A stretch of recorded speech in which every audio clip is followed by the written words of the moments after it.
Hello साथियों, नमस्कार, जय हिंद, जय भारत। कैसे हैं आप सभी? और मैं रुद्रेश राघव।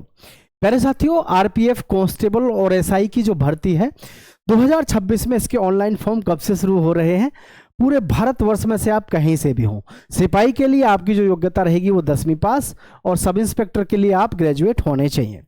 जैसा कि मैं आपको पहले ही बता चुका हूं कि आरआरबी की तरफ से नोटिफिकेशन जारी हो चुका था 2022-23 में कि अब हर साल जो है आपकी आरपीएफ और ग्रुप डी की भर्ती आएगी। इस समय पर ग्रुप डी की भर्ती जो है आपके फॉर्म फिल हो चुके हैं और अभी और भरे जा रहे हैं। बाकी उसके तुरंत बाद जो है इसके ऑनलाइन फॉर्म कब से शुरू होंगे ये मैं आपको बताऊंगा, लेकिन इसमें कुछ खास जरूरी बदलाव जो है मैं उस पर एक बार आपके साथ में चर्चा करूंगा। प्लस हर चीज के बारे में आपको डिटेल में बताना चाहूंगा कि इस भर्ती को अगर आप देखना चाहते हैं, आपकी योग्यता क्या होनी चाहिए, आपकी उम्र सीमा क्या होनी चाहिए और क्या क्या बदलाव हुए हैं। तो सभी साथी जो भी लगातार इस इंतजार में हैं कि हमें रेलवे के आरपीएफ में जाना है, तो उन सभी के लिए जोरदार वैकेंसी हैं ये। इन वैकेंसियों पर आप सभी को मैं बताना चाहूंगा, पूरे ऑल ओवर इंडिया से हर एक कोई फॉर्म अप्लाई करेगा, लड़का भी और लड़की भी। जी हाँ, a large number of candidates will apply for the RPF. बहुत बड़ी संख्या में लड़के और लड़कियां इसमें फॉर्म अप्लाई करते हैं। तो आइए पूरी जानकारी हम आपको डिटेल में देते हैं, लेकिन उससे भी पहले मैं आपको एक चीज और बता दूं कि आरपीएफ यानी कि रेलवे प्रोटेक्शन फोर्स में जो है अब एसएससी जो है इसकी भर्ती कराएगी, और एसएससी जो भर्ती कराएगी वो सेम टू सेम सीएपीएफ यानी कि सेंट्रल आर्म पुलिस फोर्स जो है उसके अकॉर्डिंग ही जो है आपकी भर्ती का पैटर्न होगा। सेंट्रल गवर्नमेंट की जॉब है, घंटे के हिसाब से आपको ड्यूटी करनी होती है, 8-8 घंटे के हिसाब से। ये नहीं कि 24 घंटे आप, और डिपार्टमेंट जो होते हैं पुलिस के उसकी तरह नहीं है, थोड़ी सी इसमें सहूलियत है। हालांकि देखो, पुलिस की वर्दी जो होती है उसको पहनने के बाद जब आप ड्यूटी चढ़ जाते हैं तो उसके बाद में 24 घंटे की ड्यूटी होती है फिर एक पुलिसमैन की, क्या 8 घंटे और क्या 12 घंटे देश की सेवा में फिर वो जो है अपने आप को समर्पण दे देता है। तो प्यारे साथियों, RPF railway protection force constable में एसआई के लिए और इसके लिए जो भर्ती है इसके विषय में पूरी जानकारी डिटेल में लेंगे। तो लेटेस्ट अपडेट क्या है, कंप्लीट डिटेल्स में आपके साथ में मैं हाजिर हूं पूरी जानकारी के साथ में। ठीक है, सभी साथी जो भी साथ में पहली बार जुड़े हैं दोस्तों के साथ शेयर जरूर कर दीजिएगा। आपकी जो वैकेंसी है ओवरव्यू बता देता हूं। ऑर्गेनाइजेशन हमारी क्या है, आरपीएफ है, रेलवे प्रोटेक्शन फोर्स है, और जो पोस्ट है हमारी कांस्टेबल एंड एसआई की है। और फॉर्म जो भरा जाता है हमारा इसमें साथियों, ऑनलाइन फॉर्म भरने की प्रक्रिया इसमें हमारी रहने वाली होती है। ठीक है साथियों, ऑनलाइन प्रक्रिया इसमें रहने वाली है। चलिए, एज लिमिट सबसे पहली जो चीज है इसमें एज लिमिट है। अब से पहले अगर हम सिपाही की बात करें तो सिपाही की जो उम्र सीमा होती थी अब से पहले साथियों, इसमें 18 से लेकर के 25 वर्ष होती थी। इसको खत्म करके इन्होंने कितना कर दिया है, 18 से 23 वर्ष कर दिया है। सब इंस्पेक्टर के लिए 20 से 25 वर्ष कर दिया गया है, जबकि इसकी उम्र सीमा भी आपकी 28 तक रहती थी, लेकिन उम्र सीमा को कम किया गया है। और 20 साल से कम के जो कैंडिडेट्स होंगे उनको हाइट में 2.5 सेंटीमीटर की छूट मिलेगी हाइट में। लेकिन इसमें भी एक पंगा है, आप सभी को मैं बताना चाहूंगा। ये जो अंडर 20 साल से कम के जो युवा साथी होंगे, जब वो फॉर्म अप्लाई करेंगे तो वो इस समय पे फॉर्म तो अप्लाई कर देंगे अगर वो 167.5 के हैं तो भी, क्योंकि इसमें आपको जो है हाइट के विषय में मैं आपको आगे हालांकि बताऊंगा। ये हाइट के लिए यहाँ पर दे दिया है जो 20 साल से कम के हैं, आगे हाइट के विषय में मैं आपको बताऊंगा। एज रिलैक्सेशन रहेगा एज पर गवर्नमेंट रूल, मतलब सीधा सा है 18 से 23 वर्ष जो उम्र सीमा है ये तो है आपकी जनरल के लिए और ईडब्ल्यूएस के लिए। ठीक है, जनरल और ईडब्ल्यूएस के लिए आपकी उम्र सीमा रहेगी। और वहीं पर अगर हम बात करें आपके ओबीसी और एससी और एसटी के लिए, तो इनकी उम्र सीमा जो है फिर आपकी ये तो हो जाएगी 26 वर्ष, और ये हो जाएगी फिर आपकी 29 वर्ष, क्योंकि इनको मिलेगी 5 वर्ष की छूट। ठीक है, इनको मिलेगी 5 वर्ष की छूट, तो इनको फिर उम्र सीमा हो जाएगी आपकी 28 वर्ष। इनको 5 वर्ष की छूट मिलती है और इनको 3 वर्ष की छूट मिलती है उस हिसाब से। ठीक है, एक इसमें सबसे बड़ा जो बदलाव हुआ है, एक तो आपका हो गया उम्र का, उम्र सीमा में बदलाव कर दिया है इन्होंने। और ठीक है, आप देख रहे हो पहले उम्र सीमा होती थी 18 से 25 वर्ष, अब इन्होंने डायरेक्ट इसको कितना कर दिया, 23 वर्ष। जो भी हमारी जैसे एसएससी जीडी की जो भर्ती आती है उसी का सेम पैटर्न इन्होंने इसमें फॉलो कर दिया, 18 से लेकर के 23 वर्ष वाली एज को लेकर के। और हाइट में भी इसी प्रकार से इन्होंने बदलाव किया है। तो हाइट को लेकर के क्या बदलाव है उसे भी मैं आपके साथ में साझा करूंगा। ठीक है, आगे देखेंगे उसको भी। हालांकि चलो मैं यहीं पे आपको क्लियर थोड़ा सा कर दूं हाइट को लेकर के भी आगे जब आएगा वो पॉइंट तो आगे की आगे देखेंगे। लंबाई पहले होती थी आपकी 165 सेंटीमीटर, इसको ख़त्म करके कर दिया है 170 सेंटीमीटर दोनों भर्ती में। किसमें? सिपाही में भी और जी आपका एसआई में भी। दोनों भर्ती में आपकी जो हाइट है वो इतनी है। और जो गर्ल्स हैं, लड़कियों के लिए जो हाइट है वो 157 सेंटीमीटर कर दी गई है। ठीक है, 157 सेंटीमीटर लड़कियों के लिए हाइट कर दी गई है। ये चीज़ यहाँ पर मैं आप सभी को बता रहा हूँ। इसमें एक चीज़ और भी है जिसे आप यहाँ पर देख रहे हैं, ये जो लिखा हुआ है 20 साल से अगर कम का कोई युवा साथी है, वो अगर इसमें फॉर्म अप्लाई करता है तो ध्यान रहे फिर उसको जो है 2.5 सेंटीमीटर की छूट मिल जाएगी हाइट में। लेकिन वो भी तब मिलेगी जब किसी डॉक्टर के द्वारा, गवर्नमेंट डॉक्टर के द्वारा लिखित में आप कोई ना कोई सर्टिफिकेट वहाँ पर अप्लाई करते हैं या दिखाते हैं डॉक्यूमेंट वेरिफिकेशन के समय या फिर हाइट के समय पे, तो आपको जो है छूट मिलेगी, अन्यथा इसमें भी छूट आपको नहीं मिलेगी। यानी डॉक्टर सर्टिफाई करेगा कि हाँ ये 20 साल से कम का है, इसकी अभी लंबाई बढ़ सकती है। ठीक है, योग्यता के बारे में देख लो सभी। जो सिपाही है, सिपाही के लिए जो आपकी योग्यता है वो मात्र 10वीं पास है।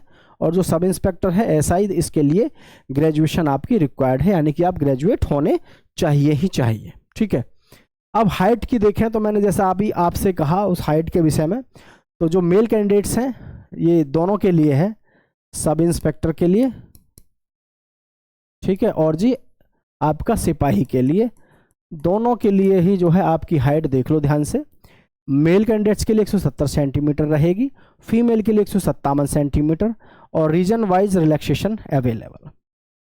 जैसे हमारे देश में नॉर्थ ईस्ट में जो नॉर्थ ईस्ट के युवा हैं उनको लंबाई में छूट मिलती है, और जो हिल एरिया से हैं, पहाड़ी क्षेत्रों से हैं, उनको भी छूट मिलती है लंबाई में। तो उनको सबको छूट मिलेगी ही मिलेगी, ये बात आपको याद रखनी है साथियों। बात क्लियर हो गई होगी, मैं आगे बढ़ जाता हूँ। चेस्ट रिक्वायरमेंट की बात करें तो देखो 80 से 85 सेंटीमीटर, यानी 80 सेंटीमीटर आपका सीना होना चाहिए, प्लस 5 सेंटीमीटर का आपका फुलाव होना चाहिए। 5 सेंटीमीटर का आपका फुलाव होना चाहिए, ये चीज़ आपको ध्यान रखनी है। हर भर्ती में, हर प्रक्रिया में मैं आपको बताता हूँ, गर्ल्स के लिए अलाउ नहीं होता है चेस्ट का मेजरमेंट करना। ठीक है, किसी प्रकार से उनकी कोई रिक्वायरमेंट नहीं रखी हो जाती है। अब फिजिकल की देखिए, यहाँ पर एक सबसे बड़ी चीज़ है, जैसे कि एसएससी जीडी के ही सारे यहाँ पर अभी तक इन्होंने नियम अपनाए हैं, एसएससी जीडी के। जैसे कि हम बात करें एज की, तो एज भी 18 से 23 वर्ष ही इसमें रहती है, आरपीएफ में भी है। ठीक है, हाइट की बात करें तो 170 और 157 सेंटीमीटर भी इसमें रहती है। लेकिन अभी तक ये चीज़ थोड़ी सी क्लियर नहीं हुई है, फिजिकल को लेकर के कहीं भी किसी प्रकार से नोटिफिकेशन में ये नहीं बताया गया है कि आपका फिजिकल 4800 मीटर का होगा 24 मिनट में, ये नहीं बताया गया है। हालांकि दो ही चीज़ों में इनमें मुख्य रूप से बदलाव किया गया है, एक तो आपकी उम्र सीमा और एक आपकी हाइट में। ठीक है, बाकी फिजिकल में कोई बदलाव नहीं है। मेल कैंडिडेट्स को 1600 मीटर की दौड़ जो मारनी हो 5 मिनट 45 सेकंड में मारनी है, और जो फीमेल हैं इनको 800 मीटर की दौड़ 3 मिनट 40 सेकंड में करनी है पार। तो यहाँ सीधा सा मेरा कहने का मतलब यह है, आप देखेंगे तो आपको समझ में आएगा कि रेस जो है पहले से ही इसमें बहुत शानदार रहती है आपकी आरपीएफ में, है ना। इसमें आपका लॉन्ग जंप और हाई जंप भी होता है। तो पहले सबसे पहले आपको ये समझने की ज़रूरत है, 1600 मीटर आपको 5:45 में मारनी है, और फीमेल को 800 मीटर की 3:40 में मारनी। ठीक है, ये आपका फिजिकल यहाँ पर आपसे रखा जाता है। मैंने जैसा आपसे कहा लॉन्ग जंप, तो लॉन्ग जंप जो है आपकी मेल कैंडिडेट्स के लिए तो जो है आपकी 14 फीट है, और फीमेल कैंडिडेट्स के लिए आपकी 9 फीट है। यानी कि 14 फीट की जो अगर हम बात करें और 9 फीट की बात करें लड़कियों के लिए, अपने आप में बहुत चैलेंजिंग है, ये ध्यान रखना। इतना आसान नहीं है 14 फीट और 9 फीट लड़कियों के लिए, लड़कों को 14 फीट कूदना है। ठीक है, और यहीं पर मैं हाई जंप की बात करूं, यानी ऊंची कूद, ठीक है, हाई जंप की बात करूं तो हाई जंप भी आपकी काफ़ी रहती है। तो सीधे सीधे मैं अगर आपसे कहूं कि भाई जो भी लड़का या लड़की अच्छा फिजिकल प्रक्रिया अपना सकता है, यानी अच्छा फिजिकल कर सकता है, वही आरपीएफ में फॉर्म डाले तो शायद ज़्यादा बेहतर रहे। क्योंकि आरपीएफ में फिजिकल का बहुत बड़ा रोल है, बहुत अच्छे तरीके से फिजिकल लिया जाता है, ये चीज़ आपको ध्यान रखनी है साथियों। ठीक है, तो ये आपकी ऊंची कूद, लंबी कूद और दौड़, ये सब कुछ आपको देखने को टफ ही मिलता है आरपीएफ में, अब से नहीं पहले से ही। ठीक है ना। अब यहाँ पर देखो फिर से आपको मैं बताना चाहूँगा, जैसे अभी मैंने आपको बताया हाई जंप जो है हमारा कितना है, हाई जंप 4 फीट तो है मेल के लिए और फीमेल के लिए 3 फीट है, कम नहीं होता, काफ़ी होता है। लॉन्ग जंप के बारे में हम अभी जान चुके हैं, 14 फीट लड़कों की है, फीमेल की है 9 फीट। तो कुल मिलाकर के फिजिकल तो अपने आप में काफ़ी ज़बरदस्त है। सिर्फ इसमें वही फॉर्म डालें जिनके अंदर स्टेमिना है, जो अच्छे से उछल कूद कर सकते हैं, या फिर जिनका फिजिकल मजबूत है वही फॉर्म डालें तो शायद ज़्यादा बेहतर रहे। ठीक है, अब देखिए फिजिकल टेस्ट में आपका क्या क्या होता है।